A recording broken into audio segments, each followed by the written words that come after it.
Shalom, shalom, shalom, peuple de Dieu. Shalom. Bonjour à tout le monde. Notre rendez-vous de la semaine commence. Nous sommes à l'hôtel de prière, bien-aimés. Bon début de la semaine pour tout le monde. Que Dieu vous bénisse. Je vais prier pour commencer. Éternel Dieu de grâce, je te bénis et je te rends grâce pour la journée d'aujourd'hui, lundi. Tu es celui qui nous a gardés tous les week-ends. C'est par ton amour, c'est par ta grâce que nous sommes là encore ce matin. Père, nous te bénissons et nous te rendons grâce pour ton amour. Merci pour la vie de ma sœur. Merci pour la vie de mon frère. Que tu commences avec nous cette semaine comme alpha et que tu chemines avec nous. Que tu délivres les opprimés. Que tu donnes la solution à tous les problèmes qui nous tracassent. Que tu nous guérisses de toutes les maladies, Seigneur. Nous, nous élevons nos mains, nos yeux vers toi, parce que c'est de toi viendra les secours. Les secours et la solution viennent de l'Éternel, le Dieu qui nous guérit de toutes les maladies. Seigneur, nous élevons cet autel pour élever ton Saint-Nom. L'ennemi n'est pas content. Père, toutes les flèches qui peuvent venir de l'Orient, les flèches enflammées, que cela soit nul et sans effet. Que tout est très enflammé du malin soit anéanti au nom de Jésus-Christ. Père, que nous soyons couverts dans le sang de Jésus-Christ. Que le sang de l'agneau nous couvre et nous protège. Que nous soyons sous l'ombre de ta main puissante. Que tes ailes, Seigneur, nous couvrent et nous protègent. Dans le nom puissant de Jésus-Christ, que j'ai ainsi prié. Amen. Amen, peuple de Dieu. Shalom, shalom à tout le monde. Bon début de la semaine, bien-aimés dans le Seigneur. Bon début de la semaine sous la grâce. Que Dieu vous bénisse, Fifana, Laetitia, Promesse. Que Dieu vous bénisse, Miamira, Soumette. Soyez bénis, peuple de Dieu. Bon début de la semaine sous la grâce. J'ai béni Dieu parce que vous avez passé un très bon week-end. Que Dieu bénisse Iser. Que Dieu bénisse Christine Mbombo. Que Dieu vous bénisse abondamment. Samata, soyez bénis. Vous tous, que Dieu vous bénisse de là où vous me suivez. Nadège, que Dieu vous bénisse abondamment. Iser 35, que Dieu vous bénisse. Que Dieu bénisse Rokia. Que Dieu vous bénisse Asetuta. Si je ne prononce pas bien votre nom, c'est juste pour vous bénir. Que Dieu bénisse les gens qui partagent. Que Dieu bénisse les gens qui se sont abonnés sur mon compte TikTok et ceux-là qui se sont abonnés sur mon compte YouTube. C'est écrit Maman CC Blessing. Soyez bénis Audrey. Que Dieu vous bénisse abondamment. Blanche, soyez bénis. Que Dieu vous bénisse, peuple de Dieu. Je suis dans la joie de vous rencontrer aujourd'hui. Si vous avez des témoignages, si vous avez quelque chose à dire, avant qu'on puisse entrer, vous pouvez vous manifester. Que Dieu vous bénisse abondamment. En tout cas, moi, tous les jours, comme je n'arrête pas de témoigner, que Dieu bénisse Omar. D'abord, aujourd'hui, je serai brève. Je serai brève aujourd'hui parce que dans 30 minutes, j'ai un rendez-vous. Donc, vous m'excuseriez. Normalement, je devais dire, bon, je pars d'abord au rendez-vous. Je dis non, c'est Dieu avant tout. Avant tout, c'est Dieu. Même si, que Dieu bénisse Aïcha, que Dieu bénisse Claudia, que Dieu bénisse Keita, la belle, soyez bénis. Max, Maxime, que Dieu vous bénisse. Evelyne, soyez bénis. Iser B, soyez bénis. Rebecca, que Dieu vous bénisse. Alors, je me suis dit, espoir, que Dieu vous bénisse, bien-aimés dans le Seigneur. Alors, je me suis dit que, bien que j'ai un rendez-vous dans 30 minutes, mais c'est Dieu d'abord avant tout. Avant toute chose, c'est Dieu que je mets devant. Ce rendez-vous n'est pas aussi important que mon Dieu. Même si c'était le rendez-vous de recevoir Macron, même si c'était le rendez-vous de recevoir un président de la République, mais c'est d'abord Dieu avant tout. Alors je me suis dit, je vais entrer dans la présence de Dieu. Que Dieu bénisse Aminata. Je me suis dit, je vais entrer dans la présence de Dieu, même si c'est 30 minutes, même si c'est 10 minutes, même si c'est 20 minutes. Au moins, je serai dans la présence de Dieu. Donc, je serai un peu brève aujourd'hui et demain, nous reprenons l'élan comme d'habitude. Commençons d'abord à dire merci à Dieu parce que c'est l'autel de prière, bien-aimé. Les dieux qui t'a gardé pendant les week-ends. Parce qu'il y a les gens qui sont décédés samedi, hein. Il y a les gens qui sont décédés dimanche. Aujourd'hui, il y a même d'autres qui en parlent. Aujourd'hui, le 5 septembre, c'est le jour où mon père était décédé, bien-aimé. Le 5 septembre, d'une certaine année, ça fait 30 ans que mon père est décédé. Ça fait 30 ans que moi, je suis orpheline de père. Et c'est aujourd'hui qu'il était endormi dans le sommeil éternel. Que son âme se repose en paix. Paix à son âme. Ça fait 30 ans, jour pour jour, qu'il nous avait laissés. Mais Dieu, notre Seigneur Jésus-Christ, il appelle les morts qu'ils sont en train de dormir. Donc, qu'ils se reposent dans leur sommeil éternel, qu'ils se reposent en paix. Mais toi qui es en vie, si aujourd'hui tu respires, ce n'est pas que parce que tu dépasses ceux-là qui sont décédés, non. Si aujourd'hui, toi, tu respires, c'est par la grâce de Dieu. Que Dieu bénisse Zacharie 4, soyez bénis. 30 ans, jour pour jour, que notre papa nous a laissés, que son âme repose en paix. On laisse les morts entre les morts. Nous, nous sommes les vivants. C'est les vivants qui doivent glorifier Dieu. Ce n'est pas les morts qui vont adorer.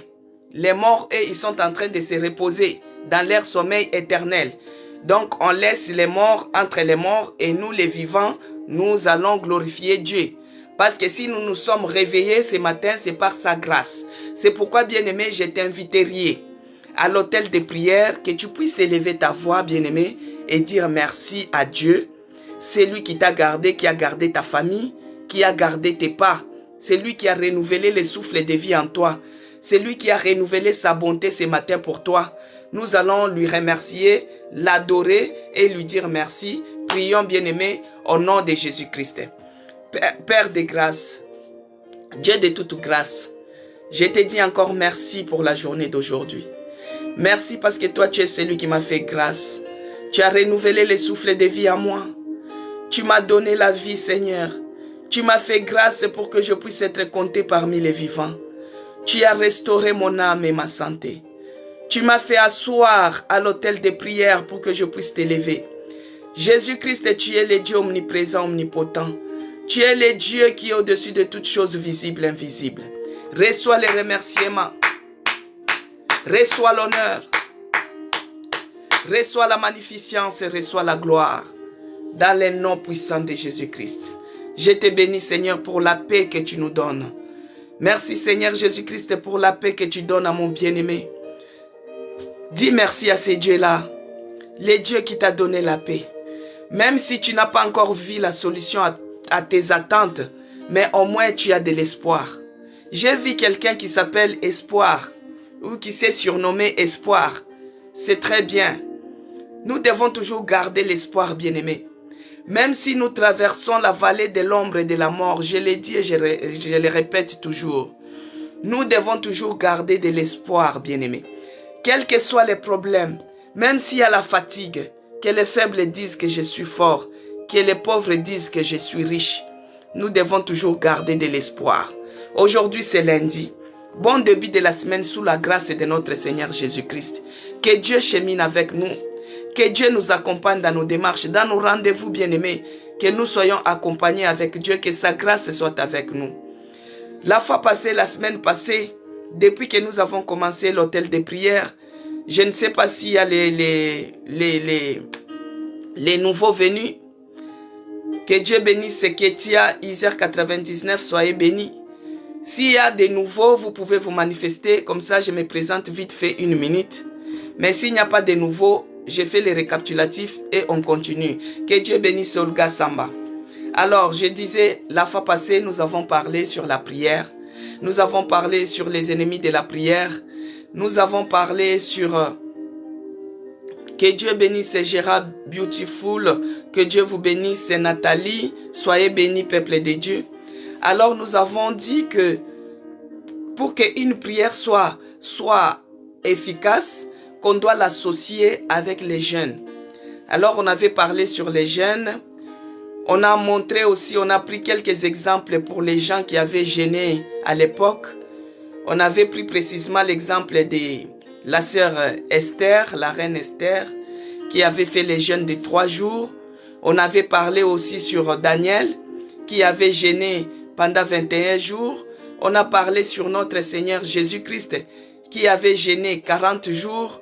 On a parlé aussi sur Moïse, qui avait jeûné. Et on avait parlé aussi, j'ai parlé sur moi, qui avait jeûné pendant les 2 ans d'oppression.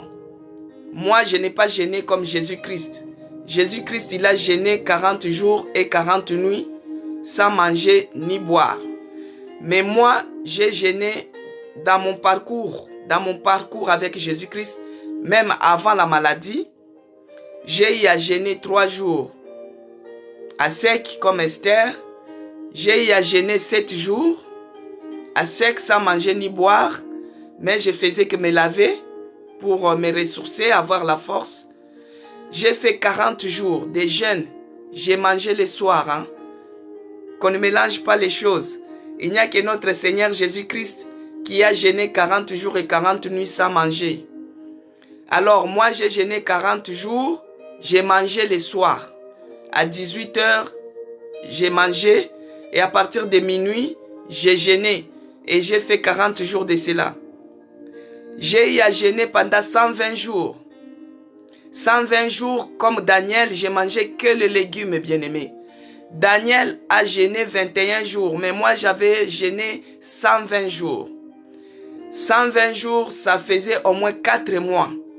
Pendant 4 mois, je faisais les jeûnes et prières que j'ai mangé que les légumes le soir. J'avais des blessures dans ma bouche. Toute ma bouche était pleine de plaies à cause de l'acidité des légumes. 120 jours. Ça, c'est dans mon parcours avec Jésus-Christ. C'est comme si je vous donnais mon CV. Alors, quand j'ai été oppressé, quand j'étais malade, j'ai commencé à jeûner. J'avais une maladie rare qui touchait une personne sur 1 million. D'abord, avant qu'on puisse retrouver cette maladie, bien-aimée, je faisais que des examens en examen et la maladie était introuvable, était inconnue. On ne connaissait pas. Quand on me faisait des examens, on voyait que tout était normal. Alors que cette maladie s'est manifestée par le gonflement de l'abdomen.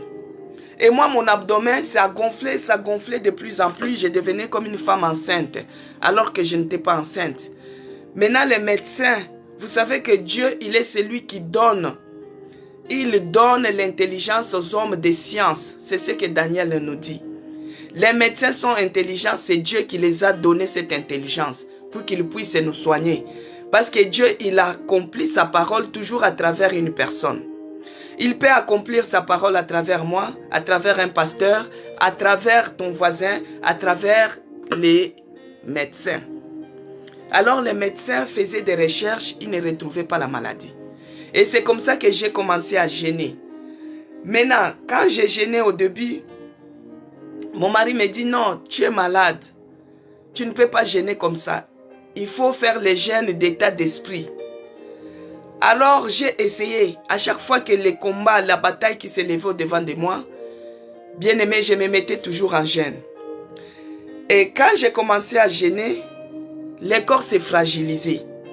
Et c'est comme ça que j'ai commencé à manger tant soit peu. Mais je me disais en moi, j'ai beaucoup mangé dans ma vie, ça ne m'a rien amené. J'ai beaucoup bu dans ma vie, ça ne m'a rien amené. Alors, je me dis, j'étais fortifié par la parole qui est écrit que l'homme ne vivra pas de la nourriture seulement, mais de toute parole qui sort de la bouche de l'Éternel. Et à chaque fois que je lisais cette parole, j'avais la force en moi. Et c'est comme ça que j'ai jeûné. Et un jour, j'ai écouté une parole, une voix qui me dit, tous les vendredis, il faut commencer à faire les jeûnes. Et je suis parti, j'ai dit à notre responsable d'intercession, parce que je suis intercesseuse aussi, de base, je lui ai dit, écoute, c'est que la voix, quand je dormais, qui m'a parlé, il a dit que je puisse commencer à jeûner tous les vendredis. Comme toi, tu es notre responsable d'intercession, je viens vous en parler. Et notre responsable d'intercession, il a dit, Dieu m'en avait parlé aussi. Il avait dit qu'à chaque fois qu'on vienne dans sa présence au moment d'intercession, on doit observer les jeûnes. Donc Dieu a confirmé ce qu'il m'avait dit. C'est comme ça que j'ai commencé à jeûner. Et quand je me suis mis dans les jeûnes, c'est là qu'ils ont retrouvé la maladie bien-aimée. Que c'était une maladie vraiment très rare. Et cette maladie touchait une personne sur 1 million. Et là, c'était tombé sur moi. Ah, j'étais affaibli, bien-aimé. Je me disais, Seigneur, depuis ma jeunesse, j'ai cru en toi sans pour autant te voir. On m'a parlé de toi et moi j'ai cru en toi. Maintenant, cette maladie, oh Yahweh, et on me dit qu'il n'y avait pas de traitement. Et quand on a trouvé que c'était une maladie rare, mon ventre était devenu bédonnant, bien-aimé. C'était comme une grossesse de 9 mois. Et à ce moment-là, je n'arrivais pas à dormir. Ça me faisait comme quelqu'un qui était à terme. Je n'avais pas de position adaptée pour dormir, ni pour m'asseoir. J'ai souffert. C'était de l'oppression, une oppression satanique. Donc, ils ont dit qu'il y avait la solution, que c'était que pour opérer, afin d'enlever la racine de cette maladie. Alors moi, j'étais abattu. J'ai dit à mon Dieu, pourquoi toujours moi, Seigneur? Je sais que tu es le chirurgien de tous les chirurgiens. Rien n'est impossible à toi. Les médecins, ils ont dit qu'il n'y avait pas une autre solution que l'opération. Mais moi, je sais que toi, tu es le médecin par excellence. Je sais que toi, tu es le chirurgien de tous les chirurgiens. Bien-aimé, l'hôtel de prière, j'ai pris, on prie, mais je vous conseille aussi, je vous donne mon témoignage aussi. Pourquoi? Pour vous raffermir dans votre foi. Il y a d'autres personnes qui m'ont écrit, bien-aimé, ils m'ont dit que j'ai prié pour eux parce qu'ils commencent à perdre leur foi. Tellement dans leurs attentes, ils ne voient pas la solution. Dans leurs attentes, ils ne voient pas le bout du tunnel. Ils commencent à se fatiguer. Il y a une personne qui m'a dit qu'elle commençait à perdre sa foi. Alors si aujourd'hui, bien que dans quelques minutes, je vais arrêter, on continuera demain par la grâce de Dieu. Si aujourd'hui, je me suis permis de dire, j'ai dit à cette personne, peut-être il y a d'autres aussi, des fois, bon, il y a d'autres qui écrivent, prie pour moi parce que j'ai ceci, j'ai cela, oui. Moi, je peux prier pour vous. Là, c'est ma foi qui sera en œuvre. J'ai prié pour vous et par rapport à ma foi, Dieu agit et il te donne par exemple la guérison. Si tu es malade, j'ai prié sur toi comme j'ai fait les samedis. J'ai prié sur les gens. J'ai déclaré, j'ai imposé, même si c'est à distance, le Saint-Esprit a localisé d'autres. L'onction du Seigneur n'a pas de barrière. Quand l'Esprit de Dieu touche, il touche. La main de Dieu n'est pas courte pour sauver ni pour guérir.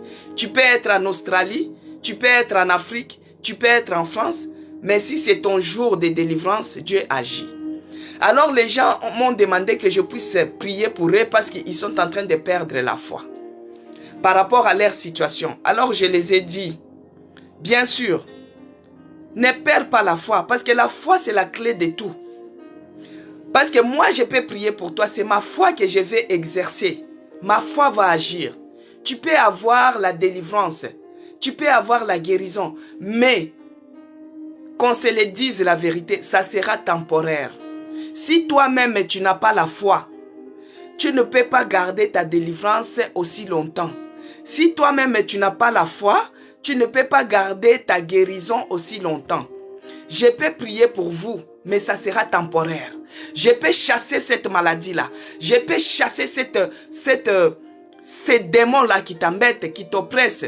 Ça sera temporaire, bien-aimé. Parce que la Bible dit quoi? Que le diable, l'ennemi, il est en train de rôder comme un lion, cherchant à qui? Rougissant. Imaginez, je prie pour vous. Vous avez la guérison. Mais parce que vous perdez votre foi. Et quand l'ennemi va chercher à rôder, il va tourner pour regarder si sa maison qu'il habitait, qu'on l'avait chassée, est de nouveau libre. Bien-aimé, il va revenir avec cet autre. Il va se renforcer. C'est pourquoi je peux intercéder pour toi. Je peux prier pour toi, oui. Mais toi, il faut avoir la foi. La foi, c'est quoi, bien-aimé? C'est écrit dans Hébreu. La foi vient de ce que l'on entend. Et ce que l'on entend, c'est quoi? C'est la parole de Dieu. Si ta foi est basée sur la parole de Dieu, moi, je peux prier pour toi, bien-aimé. Je peux intercéder pour toi et tu as la guérison instantanée et tu as la délivrance instantanée. Maintenant, pour que cette guérison, pour que cette délivrance puisse durer, puisse rester éternelle, parce que comme Dieu avait dit que ces Égyptiens que vous voyez, vous ne les verrez plus jamais. Pourquoi? Parce qu'ils étaient engloutis dans la mer Rouge. Pour que tu ne puisses pas revivre deuxième fois cette humiliation, il faut que tu sois forte dans la foi.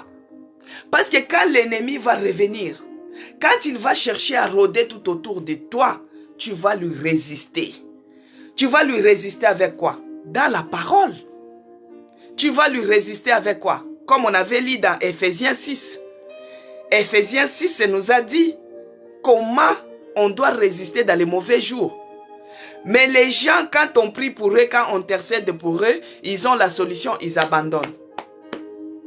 Ils voient que tout c'est fini, je suis guéri, c'est fini. Mais n'oubliez pas que le diable, il rôde autour. C'est un lion rugissant. Il cherche qui dévorer. Alors, j'ai dit à mon bien-aimé, c'est lui qui est en train de perdre la foi. Ressaisis-toi. Lève-toi et prends courage. Un jour, Dieu va essuyer tes larmes. Habakkuk, si tu lis les livres d'Habakkuk, Habakkuk disait, il est toujours sur son poste, même si ça dure. Nous avons vu les témoignages de notre bien-aimée qui a témoigné pour son dossier qui était bloqué pendant 3 ans. Pendant 3 ans qu'elle pleurait. Mais quand elle est venue à l'hôtel de prière, elle s'est ressaisie dans la foi. Elle s'est mise debout, elle a commencé à prier et Dieu a débloqué sa situation. Je ne sais pas si toi tu es en train de perdre ta foi comme la personne qui m'avait parlé, qui m'a appelé de la Belgique. Par rapport à sa situation qu'il a commencé à perdre sa foi, que j'ai pris pour elle. Oui, moi je vais intercéder pour toi bien-aimé, ce n'est pas un problème. Je sais que mon Dieu n'échoue jamais. Le nom de Jésus-Christ n'a jamais échoué. Si tu l'invoques, il est fidèle et il respecte toujours sa parole pour la faire accomplir. Quel que soit ton problème bien-aimé, notre Dieu est fidèle. Mais ce que moi je te conseillerais, c'est ta foi d'abord. Il faut que ta foi, tu puisses avoir une foi ferme. Même si on te dit que cette maladie n'a pas de traitement, toi tu dois avoir la foi ferme. Ça n'a pas de traitement, oui, ça c'est ce que vous avez dit. Mais moi j'ai une vérité en moi. Que le seul traitement de cette maladie, c'est Jésus-Christ. Parce que sur la croix, il a tout pris dans ses meurtrissures. Il a guéri toutes les maladies. Et il a le nom qui est élevé au-dessus de tous les noms. Que ce soit le nom de la maladie rare, maladie orpheline, quel que soit ton nom, quelle que soit ton origine, Jésus-Christ, il est au-dessus. Alors, on avait dit que pour que notre prière soit efficace, on devait l'associer avec le jeûne. Mais on ne doit pas s'arrêter seulement dans les jeûnes. Bien-aimé, il y a aussi la retraite qui est là. Nous avons aussi la retraite. La retraite, c'est ce que j'avais prévu de parler aujourd'hui, mais le Saint-Esprit m'a conduit autrement. Que Dieu soit loué. Parce que tout ce que nous faisons ici, c'est poussé par l'Esprit. Comme on nous dit dans Luc 4, verset 16 à 19. Tous les jours, je lis ces passages. Les gens qui sont habitués comme Zacharie 4, comme Fifana, comme Marie Annick, et ils connaissent déjà les versets d'ouverture, ils connaissent aussi les versets que nous fermons avec. Donc, c'est l'Esprit du Seigneur qui est sur moi, qui m'envoie pour que je t'amène cette bonne nouvelle. Alors, cette bonne nouvelle, bien-aimé, que tu sois affermi dans ta foi, que ta foi soit grande. Aujourd'hui, on devait parler sur la retraite. Parce que la retraite, c'est quoi? La retraite, c'est tirer, c'est retirer, s'isoler un peu. Parce que tu peux faire les jeûnes, mais l'environnement ne te permet pas d'être concentré. L'environnement ne permet pas d'être en bonne connexion avec ton Dieu. Alors, tu peux te retirer un peu. Tu peux t'écarter un peu. Maintenant, par exemple, les gens qui sont au pays, ils partent souvent dans la retraite dans des montagnes. C'est très bien. Vous pouvez faire la retraite seul. Ça peut être une retraite collective. Ça peut être une retraite aussi individuelle. Mais moi, pendant ces 2 ans d'oppression, j'ai fait aussi des retraites. Mais la retraite que moi j'ai fait, je ne me suis pas retiré de la maison. Je ne me suis pas non plus retiré du pays. Mais j'étais toujours dans ma maison, mais avec l'accord de mon mari. Pour les gens, que Dieu bénisse Zacharie 4, pour les gens qui sont mariés, tu dois faire les choses en accord avec ton mari. Parce que si tu te mets dans l'opposition, là, c'est comme si tu commences à pécher, quoi. Alors, avec l'accord de mon mari, à des moments, je partais me retraiter, je me retirais, je partais au salon. Parce que je devais associer ma prière non seulement avec les jeûnes, mais avec la retraite aussi. La retraite, c'est tu t'isoles de tout, de toute forme de distraction, que tu sois vraiment en connexion totale avec ton Dieu. Alors, quand tu te retires, tu peux te déplacer d'un lieu à un autre. Moi, je me suis déplacé dans la même maison. Dans la chambre, je me suis déplacé, je suis parti au salon. J'ai dit, je cherche d'abord la face de Dieu parce que je ne comprends pas cette histoire. Dieu, tu es le Dieu qui parle. Il est écrit dans Jérémie 33:3. Invoque-moi, je te répondrai et je te révélerai les choses cachées, les choses que tu ne connais pas. Je me suis retiré de ma chambre. J'ai commencé à prier, bien-aimé. Prier, on a associé avec les jeunes, mais on a associé avec la retraite. La retraite, tu t'isoles, tu réfléchis un peu, tu médites la parole de Dieu. Tu te dis, cette situation, est-ce que vraiment Dieu, je veux que tu me montres l'origine. C'est dans la retraite que Dieu peut te parler, bien-aimé. C'est dans la retraite que Dieu peut te communiquer des choses qui peuvent même bouleverser ta vie. Par la grâce de Dieu, bien-aimé, comme je vous avais dit, nous allons continuer demain. Aujourd'hui, je suis obligé d'arrêter là parce que comme j'ai un rendez-vous, j'avais dit que ces rendez-vous n'étaient pas aussi importants que Dieu. C'est Dieu d'abord et les rendez-vous après. Donc demain, nous allons continuer par la grâce de Dieu, toujours par la grâce de Dieu, à parler sur la retraite et nous allons faire comme d'habitude. Que Dieu vous bénisse, peuple de Dieu.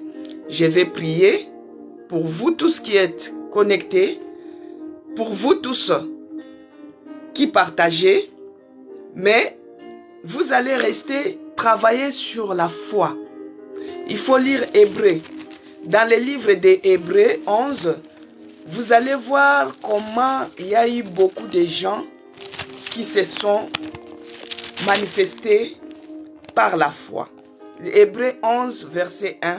Or, la foi est une ferme assurance des choses que l'on espère, des démonstrations de celles qu'on ne voit pas.